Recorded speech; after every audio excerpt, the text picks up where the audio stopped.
नमस्कार, मैं सृष्टि और आप देख रहे हैं हेलो नवलगढ़। आज का दिन लाखों विद्यार्थियों के लिए बहुत खास है क्योंकि राजस्थान माध्यमिक शिक्षा बोर्ड ने 12वीं का तीनों स्ट्रीमों का रिजल्ट जारी किया है। और अभी मैं सरस्वती स्कूल बलवंतपुरा में मौजूद हूँ और यहाँ पर बच्चों की और जो अध्यापक है और अभिभावक है उनके चेहरे पर अलग ही उत्साह देखने को मिल रहा है। जैसे ही रिजल्ट जारी हुआ तो किसी की आंखों में खुशी के आंसू थे और कोई बेहतर की तलाश में था। टीचर्स ने पटाखे फोड़कर जश्न मनाया और अपन विद्यार्थियों से भी बातचीत करेंगे। तो मैं एक बार यदि समराइज करूं तो 95 जो स्टूडेंट हैं उनकी संख्या 33 स्टूडेंट स्कूल के ऐसे हैं जिन्होंने 95% से अधिक अंक प्राप्त किए हैं और 90% से अधिक अंक प्राप्त करने वाले विद्यार्थियों की संख्या 142 है। तो मिला के ये संख्या है लगभग हर तीसरा स्टूडेंट है वो 90% से ऊपर है। 30.27 विद्यार्थी 30.27% विद्यार्थी जो 90% से ऊपर है और हर दूसरा स्टूडेंट 85% से ऊपर है। मैं साइंस की यदि बात करूं वहाँ पे तो साइंस के अंदर 21 विद्यार्थी 95% से ऊपर है और 94 विद्यार्थी जो है वो 90% से ऊपर है। तो एक बार सेम उसी तरीके से रिकॉर्ड तोड़ता हुआ रिजल्ट कॉमर्स का 95% से ऊपर 5 विद्यार्थी हैं और 90% से ऊपर 17 विद्यार्थी हैं। कुल विद्यार्थी 42 थे, उनमें से 17 विद्यार्थी 90% से ऊपर है कॉमर्स में, तो बहुत बड़ा।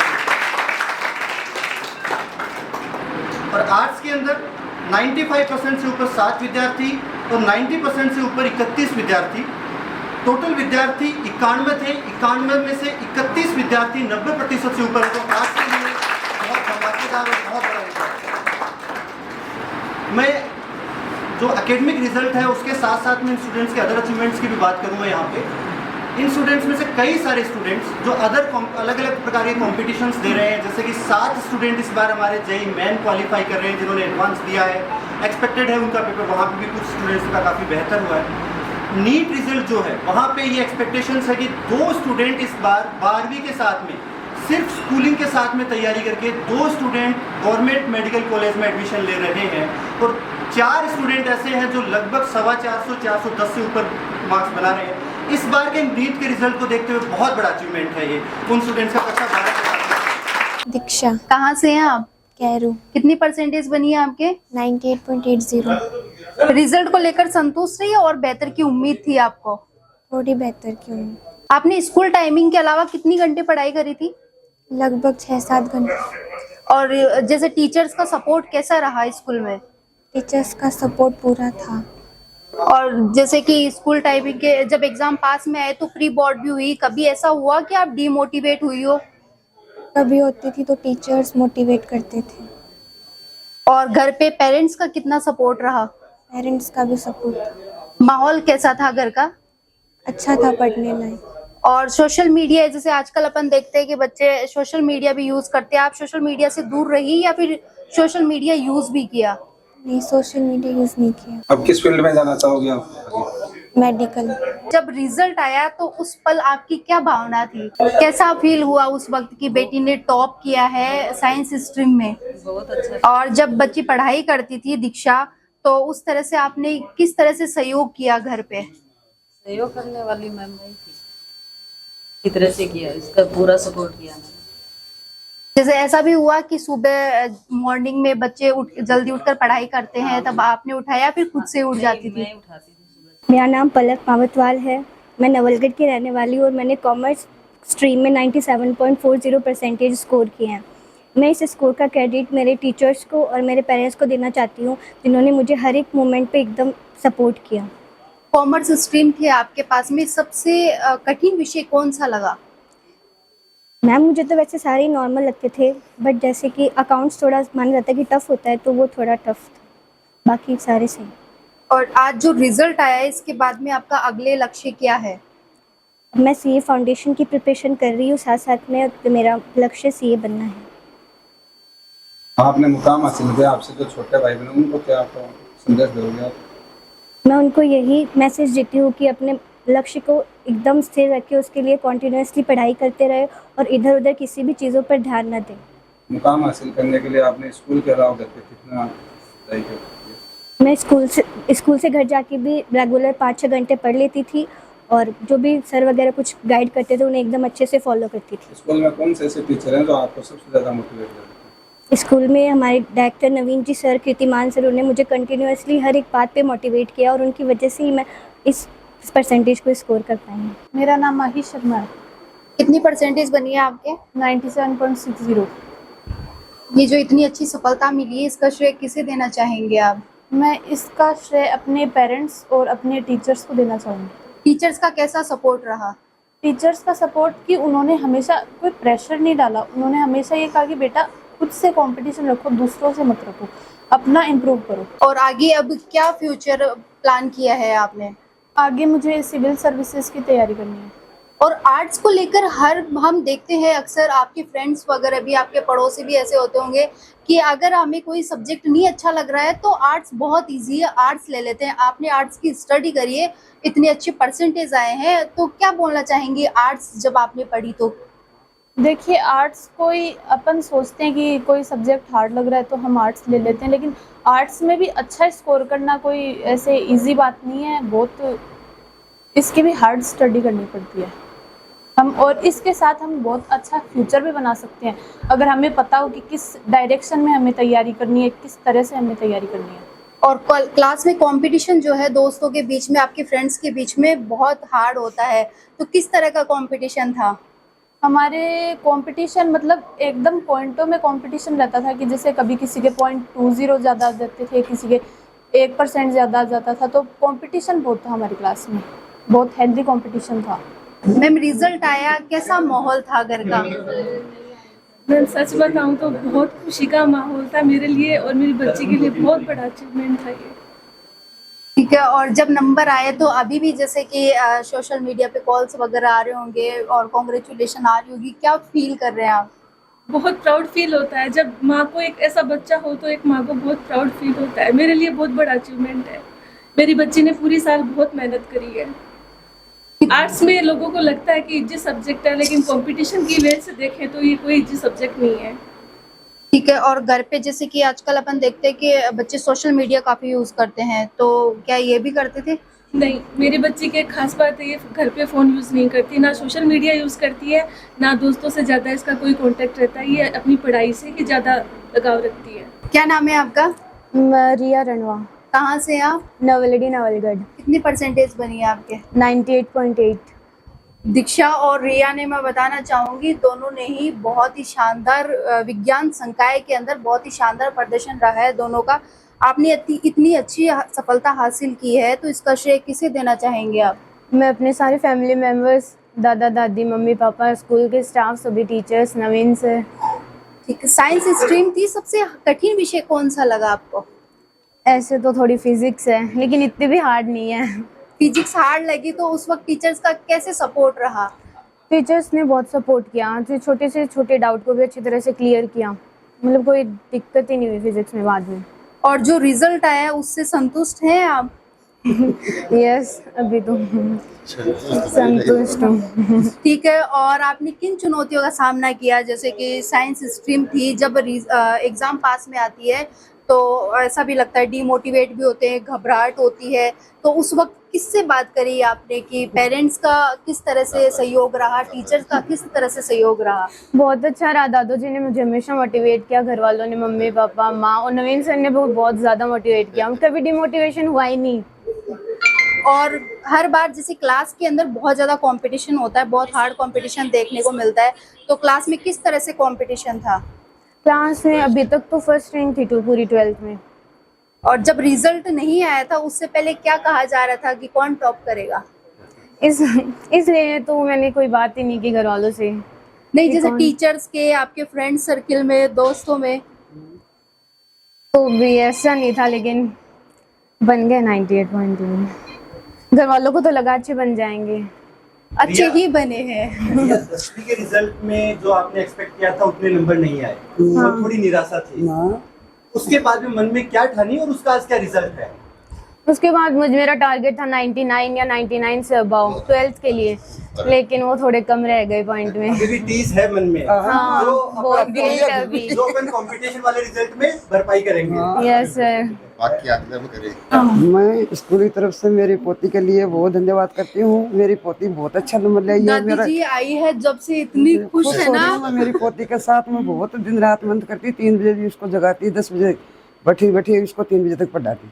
अच्छा थे खुद भी के साथ में हाँ, साथ में रहती। दादी तो 11 बजे तक पढ़ाती है। दादी तो 11 बजे तक दादा है ना, वो 3 से 7 बजे तक उसके पास बैठता था। मैंने बहुत अच्छी लगा मेरी। मतलब बराबर मेहनत करी है। 7 से मैं 10 बजे 11 बजे तक उसको पढ़ाती, 11 बजे सुलाती, फिर 3 बजे इसको जगाता, कॉफी पाता, और हमारे पास भी इसमें रहती। Thank you sir. आज माध्यमिक शिक्षा बोर्ड अजमेर द्वारा RBSE का कक्षा 12 का परीक्षा परिणाम जारी हुआ है।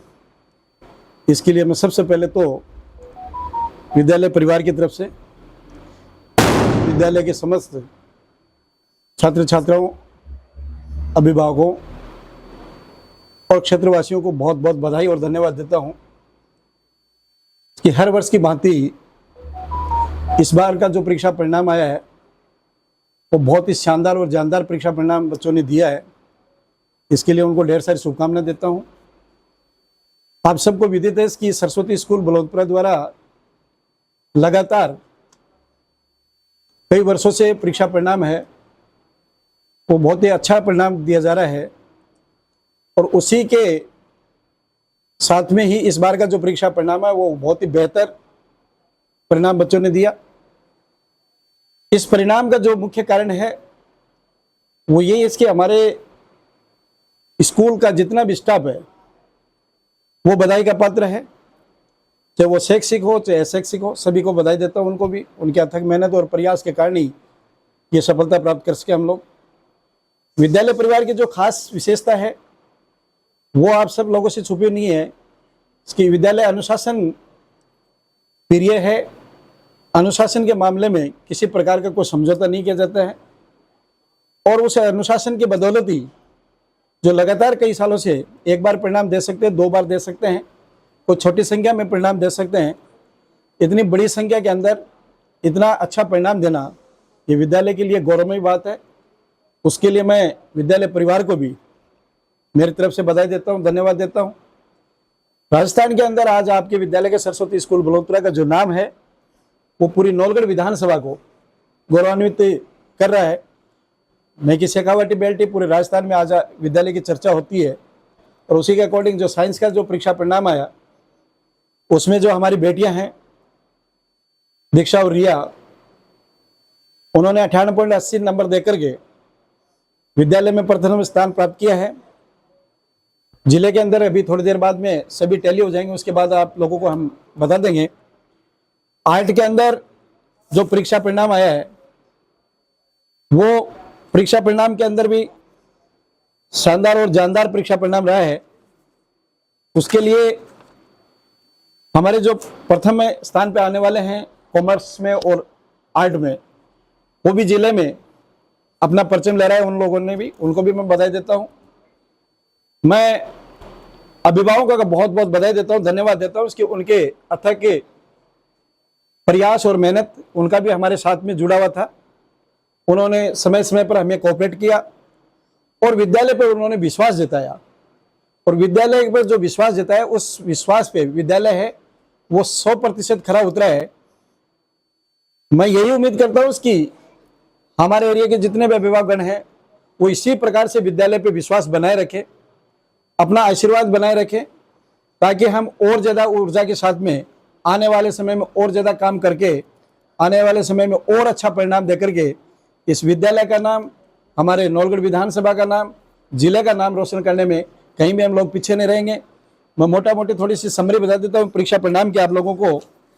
इसमें जो परीक्षा परिणाम रहा है हमारा, वो साइंस का जो रिजल्ट है, साइंस में 336 बच्चे परीक्षा में बैठे थे, 336 के 36 पास हैं, यानी 100% रिजल्ट है।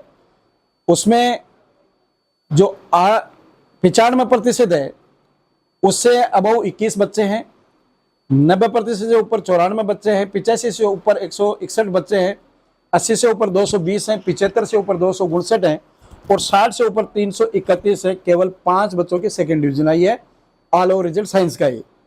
इसी प्रकार से कॉमर्स का जो रिजल्ट है उसमें 42 बच्चे अपेयर होते हैं, 42 के 42 बच्चे पास से 100% रिजल्ट दिया है। 95 से अबाउ 5 बच्चे हैं, 90 से अबाउ 17 बच्चे हैं, 85 से अबाउ 21 बच्चे हैं, 80 से ऊपर 28 हैं, 75 से ऊपर 30 हैं, 70 से ऊपर 36 हैं, 60 से ऊपर 40 है और 2 सेकंड डिवीजन है। इसी प्रकार से जो आर्ट का रिजल्ट है उसमें 91 बच्चे प्रविष्ट हुए थे। उन 91 बच्चों के अंदर 91 पास हैं, उनमें 95 से ऊपर 7 बच्चे हैं, 90% से ऊपर 31 बच्चे हैं, 85% से ऊपर 49 बच्चे हैं, 80% से ऊपर 63 बच्चे हैं, 75% से ऊपर 78 बच्चे हैं, 60% से ऊपर 88 बच्चे हैं और 3 बच्चों की सेकंड डिवीजन है। यानी तीन ही फैकल्टी का है 100% परिणाम रहा है और 90+ है, बच्चे काफ़ी संख्या में हैं, 80+ है, 85+ है। काफ़ी अच्छी गुणवत्तापूर्वक का जो परीक्षा परिणाम है वो विद्यालय ने दे करके इससे पूरे क्षेत्र का नाम रोशन किया है। उसके लिए मैं एक बार पुनः आप सभी को भी, जितने भी मीडिया कर्मी हैं उनको भी और हमारे नवलगढ़ विधानसभा क्षेत्र वासियों को और हमारे अभिभावकों को, हमारे अध्यापकों को और विद्यालय परिवार को बहुत बहुत बधाई देता हूँ, ढेर सारी शुभकामनाएं देता हूँ। थैंक यू, जय हिंद। नवीन जी सर अपने साथ में है और सर 12th का रिजल्ट आया है, अभी 12th हिस्ट्री तीनों स्ट्रीम का रिजल्ट आया है। तो सबसे पहले तो मैं भी आपको बधाई देना चाहूंगी हमारी पूरी टीम की तरफ से। और सर ये पूछना चाहेंगे जैसे आगे बच्चे करियर में क्या करें, खुद का करियर कैसे सेट करें, क्या करना चाहिए उन्हें, क्योंकि वो आर्ट्स तीनों स्ट्रीम का जैसे रिजल्ट आ गया, आर्ट्स कॉमर्स साइंस तीनों स्ट्रीम है, तो अब बच्चे बहुत ज्यादा ये कंफ्यूजन में है कि आगे हमें करना क्या चाहिए। सबसे पहले तो मैं आपका और पूरे नवलगढ़ परिवार का बहुत सारा धन्यवाद दूंगा कि आप हमारे बीच में यहाँ पे इन बच्चों की खुशियाँ बांटने के लिए पहुँचे हैं। और उसके बाद में मैं सारे स्टूडेंट्स को जो 12वीं कक्षा में जिनका आज रिजल्ट आया है, साइंस आर्ट्स कॉमर्स, उन सभी स्टूडेंट्स को, उनके पेरेंट्स को और सारे टीचर्स को बहुत सारी बधाई और शुभकामनाएं देना चाहूँगा कि उनकी मेहनत आज सफल हुई है और आज हर एक स्टूडेंट के चेहरे पे खुशी है। अब मैं जो आपने क्वेश्चन पूछा कि 12वीं के बाद में स्टूडेंट का कैरियर का क्या वहाँ पे है, तो मेरा ऐसा मानना है कैरियर से संबंधित कि चाहे स्ट्रीम कोई भी हो, हर एक स्ट्रीम का एक अच्छा स्कोप है, बशर्ते उस स्ट्रीम को समझते हुए उसके अकॉर्डिंग अपन प्रिपरेशन करें और अपना एक रास्ता चुन के उसके अनुसार हम लगातार उस टारगेट के अकॉर्डिंग काम करें। जैसे आर्ट्स है तो आर्ट्स को केवल अपन टीचिंग या सिविल तक सीमित नहीं करें, उसके अलावा भी बहुत सारे ऑप्शन हैं। उसके साथ में अपन जैसे कि देखते हैं आर्ट्स के साथ में कुछ स्टूडेंट मेडिकल साइड में भी निकलते हैं जो बायो में नॉर्मली निकलते हैं। आईटी एक ऐसा साइड है जिसमें आर्ट्स वाले स्टूडेंट जाते हैं। उसके अलावा बहुत सारे डिप्लोमाज हैं जिनके थ्रू आर्ट्स का स्टूडेंट अच्छा कर सकता है। इवन इस समय पिछले 2 साल के डेटाज को देखें तो कॉमर्स के स्टूडेंट भी बहुत अच्छा कर रहे हैं। स्कूल का रिजल्ट तो नो डाउट बहुत अच्छा है, रेगुलरली कॉमर्स के बच्चे तहसील एंड डिस्ट्रिक्ट में बहुत अच्छा कर रहे हैं। फिर उसके बनिस्बत देखा जाए तो कॉमर्स के अंदर जो कंपनीज जॉब हैं जितनी भी, और आने वाला टाइम जो है कहीं ना कहीं इंडस्ट्रियलिज्म बढ़ रहा है, उसके बेसिस पे देखा जाए तो कॉमर्स के स्टूडेंट के लिए एक बड़ा वाइड स्कोप है। और मेरा सदैव स्टूडेंट्स को एक कहना होता है कि लड़ाई वो लड़ो जिसमें आपको कम ऊर्जा खर्च करनी पड़े और वहाँ पे आपके लिए सही रास्ता निकले, और वो मेरे हिसाब से ज़्यादा बेहतर ऑप्शन है। बिल्कुल, जैसे 12th का आपने बताया, क्योंकि कहीं ना कहीं ऐसा रहता है अगर बच्चे ने साइंस ली है तो वो मेडिकल लाइन में जाना चाहेगा। बात रही 10th की, तो सर 10th वाले बच्चों के और ज़्यादा कंफ्यूजन रहता है क्योंकि 10th का भी रिजल्ट आने वाला है और उन्हें ये समझ नहीं आ रहा है कि हमें 11th में कौन सा सब्जेक्ट लेना चाहिए, क्योंकि कहीं ना कहीं बच्चे ये देखते हैं कि हमारे किस सब्जेक्ट में ज़्यादा नंबर आए हैं और वो उस अकॉर्डिंग वो सब्जेक्ट ले लेते हैं। बाद में आगे जाके उन्हें दिक्कत होती है, परेशानियाँ होती है, तो उन बच्चों को क्या सलाह देंगे? बहुत ठीक क्वेश्चन आपने पूछा है और मेरे हिसाब से इस समय देखा जाए तो 90% स्टूडेंट एंड पेरेंट्स इस परेशानी में हैं जो 10th क्लास में जिनके बच्चे ने अभी एग्ज़ाम दी है और जिस बच्चे ने 10th की एग्ज़ाम दी है, उनमें देखा जाए तो 10th क्लास के बेसिस पे जब सब्जेक्ट लेने की बारी होती है तो अपने यहाँ पे कॉमन सा ट्रेंड है कि या तो अपनी फैमिली में किसी ने कुछ अच्छा किया है उसको अपन फॉलो कर लेते हैं, या फिर मेरे साथ वाला क्या कर रहा है, या फिर स्कोर देखते हैं। जबकि बेस कुछ अलग होना चाहिए। वहाँ पे थोड़ा सा अपने को समझ ये लेनी चाहिए कि इंटरेस्ट क्या है। अब इंटरेस्ट अपने आप में एक बहुत बड़ा वाइड सब्जेक्ट है कि इंटरेस्ट को कैसे डिफाइन करें। जैसे साइंस में ही अपन देखें तो दीक्षा जो अभी ऑल राजस्थान 5th रैंक पे मेरिट में है, और उसने 11th क्लास में दोनों सब्जेक्ट पढ़े, बायोलॉजी एंड मैथ दोनों पढ़े। उसके बाद में 12th में उसने चूज किया कि मुझे बायो पढ़ना है। तो ये अपने आप को उसने साल भर का टाइम दिया उस चीज को जानने के लिए कि मैं कौन सी साइड में ज्यादा बेहतर कर सकती हूँ। तो एक तो थोड़ा सा बफर टाइम चाहिए, और जो वेकेशंस का टाइम इस टाइम पे है, उस टाइम पे मेरे हिसाब से बच्चों को सब्जेक्ट, सिलेबस एंड उसके बाद में स्कोप क्या है उसके बारे में, सबके बारे में जानना चाहिए। जैसे हमारे स्कूल में होता है ये कि वहाँ पे हम बच्चे को कंबाइंड वे में सारी सब्जेक्ट्स में बैठा के आर्ट्स की कुछ नॉलेज, साइंस की, एग्रीकल्चर की, कॉमर्स की, सभी की नॉलेज देने की कोशिश की जाती है, और सिलेबस की। उसके बाद में बच्चा वहाँ सब्जेक्ट को डिफ्रेंशिएट करता है, उससे वहाँ पे उसको अपने आप को डिसीजन करने में हेल्प मिलती है। उसके अलावा सेकंड पॉइंट एक और वहाँ पे इम्पोर्टेंट होता है कि ये ज़्यादा इफेक्टिव होता है कि मेरी फैमिली को क्या नीड है, मेरी फैमिली का बैकअप क्या है, मुझे आगे मेरी फैमिली के लिए क्या करना है, उस चीज़ को कभी अपने को साथ साथ में इंक्लूड करना होता है। तो वो सारे चीज़ें देखते हुए उनके बेसिस पे कहीं ना कहीं सब्जेक्ट को डिसाइड करना चाहिए। और आज के टाइम पे तो बहुत बेहतर चीज़ें हो रही हैं, जैसे एक साइकोमेट्रिक काउंसलिंग है जिसको हम इम्प्लीमेंट कर रहे हैं कि हर स्टूडेंट को एक साइकोमेट्रिक काउंसलिंग टेस्ट के थ्रू निकाला जाए, जिससे उसको कुछ हद तक इंटरेस्ट का पता चले। ये एक ऐसा इंटरेस्ट, एक ऐसा कॉन्सेप्ट है कि मेरे हिसाब से व्यक्ति को कई बार तो 30-40 साल की उम्र होने तक भी नहीं पता चलता कि मैं कौन सी साइड में मेरा इंटरेस्ट है, और स्टूडेंट्स के लिए बहुत डिफिकल्ट होता है। तो वहाँ पर उस चीज़ को समझना बिल्कुल। और सर जैसे कि हम देखते हैं कि पेरेंट्स की बात आई तो पेरेंट्स का ये रहता है कि मेरा बेटा डॉक्टर बने या इंजीनियर बने उन्हें, और आजकल तो आर्ट्स को लेकर भी काफी ज्यादा वो भी ऐसा हो रहा है कि सिविल सर्विसेज में जाए। तो पेरेंट्स को क्या कहना चाहेंगे, क्योंकि बच्चे का इंटरेस्ट स्पोर्ट्स में हो और पेरेंट्स चाहते हैं कि वो डॉक्टर बने, इंजीनियर बने। देखो, ये बहुत जेन्युइन क्वेश्चन है, और मेरे हिसाब से लगभग पेरेंट्स इस टाइम पे इस चीज़ से जूझ भी रहे हैं। रीज़न इसका ये है कि केवल 3% जो जॉब है, पिछले दिनों एक डेटा था वो स्टडी किया गया था कि जो अपना अभी का जो स्टूडेंट बेस है वो केवल 3% जॉब सेक्टर को टारगेट कर रहा है, 97% को टारगेट ही नहीं कर रहा। मोस्ट ऑफ द स्टूडेंट में इवन 90% स्टूडेंट केवल 3% जॉब को ही टारगेट कर रहा है, 97% तो पीछे से छूट चुका है। तो जैसे कि मैं कोई भी सेक्टर का स्टूडेंट हो, चाहे वो कोई भी स्ट्रीम का हो, चाहे साइंस, आर्ट्स, कॉमर्स, आप जैसे कि अपनी मीडिया लाइन में बहुत अच्छा कर रहे हैं, मीडिया सेक्टर है, तो बहुत कम लोग उस चीज़ के बारे में सोचते हैं वहाँ से कि अच्छे इंस्टीट्यूट कौन से हैं जहाँ से अपन अच्छा कर सकते हैं। यदि साइंस के बेसिस पे भी देखा जाए तो मेडिकल एंड इंजीनियरिंग, उनके अलावा भी बहुत सारे ऑप्शन हैं जिनको अपन अच्छा उन साइड से टारगेट कर सकते हैं, जैसे कि फॉरेंसिक साइंस है, बायोटेक है, इस तरीके की कई सारी साइड है जो एडवांस स्टडी के लिए, और मैं कहूँगा कहीं ना कहीं ट्रेडिशनल स्टडी को भी यदि टाइम दिया जाए कि बच्चा ग्रेजुएशन करे, उसके बाद में पीजी करे, उसके बाद में उसको रिसर्च लाइन में भेजा जाए। आने वाला समय रिसर्च का है और इंडिया रिसर्च का हब बनने वाला है, तो यदि उस साइड को भी अपन टाइम दें वो भी बहुत अच्छा सेक्टर है। तो थोड़ा सा उसमें डिटेल्ड स्टडी की आवश्यकता है, थोड़ी सी गाइडेंस की आवश्यकता है, तो वहाँ से मेरे हिसाब से वो चीज़ें ठीक होंगी। और स्टूडेंट को कई बार ऐसा भी होता है कि उसको यदि अपन ने नीट, जेई या फिर मेडिकल एंड इंजीनियरिंग साइड में धकेल दिया और वो स्टूडेंट उसमें अपने आप को फिट नहीं पाता, तो वो अपना रियल आउटपुट भी नहीं निकाल पाता। जैसे मैं कई बार देखता हूँ कि कुछ स्टूडेंट जो आर्ट्स में हैं वो बहुत खुश रहते हैं, कॉमर्स में वो बहुत खुश रहते हैं, साइंस के स्टूडेंट को जो कई बार अच्छा कर रहा होता है वो भी उतना खुश नहीं दिखाई देता है। उसका रीजन कहीं ना कहीं ये होता है कि वो उस साइड में फिट नहीं, अच्छा कर रहा है परंतु वो उसके अकॉर्डिंग अपने आप को सेट नहीं कर पा रहा है, उसकी साइकोलॉजी, उसका मेंटल स्टेट उसके अकॉर्डिंग अपने आप को सेट नहीं कर पा रहा है। तो ये चीज़ें देखने की आवश्यकता है और मेरे हिसाब से बहुत ज़्यादा काम करने की आवश्यकता है, और उसका रोल कहीं ना कहीं हम सब पे, टीचर्स पे, पेरेंट्स पे बहुत ज़्यादा है। आजकल हम ये भी देखते हैं कि बच्चे हैं वो सिर्फ पढ़ाई के पीछे रहते हैं। यहाँ पर स्कूल में भी पेरेंट्स आते होंगे कि सारे दिन पढ़ाई पढ़ाई, अदर एक्टिविटी जो है बच्चे नहीं करते हैं, जिससे उन्हें सिर्फ पढ़ाई तक ही सीमित रह जाते हैं। तो सर अदर एक्टिविटी जैसे स्पोर्ट्स की बात करें हम, वो कहाँ तक सही है और कहाँ तक बच्चे के लिए ज़रूरी है? बहुत मतलब एक ऐसा क्वेश्चन आपने टच किया है जो इस समय की बहुत ज्वलंत समस्या है। उसके कई सारे कारण हैं।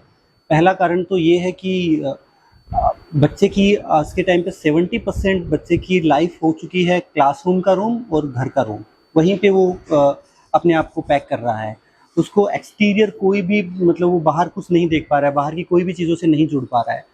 और गेम तो एक ऐसा पॉइंट है किसी के लिए भी कि वहाँ पे उसको वो बच्चे को परिपूर्ण बनाता है, वो मेंटली, फिजिकली, इमोशनल, हर तरीके से वो बच्चे को परिपूर्ण बनाता है। और स्कूल का इस पे बहुत जोर है। हमारे जैसे कि लास्ट ईयर लगभग 500 स्टूडेंट डिस्ट्रिक्ट लेवल पे पार्टिसिपेट किया था, 68 स्टूडेंट ने वहाँ पे स्टेट लेवल पे रिप्रेजेंट किया था अपने को, एक स्टूडेंट ने नेशनल वहाँ पे जो टीम सिलेक्शन राउंड होता है वहाँ तक वो स्टूडेंट पहुंची है।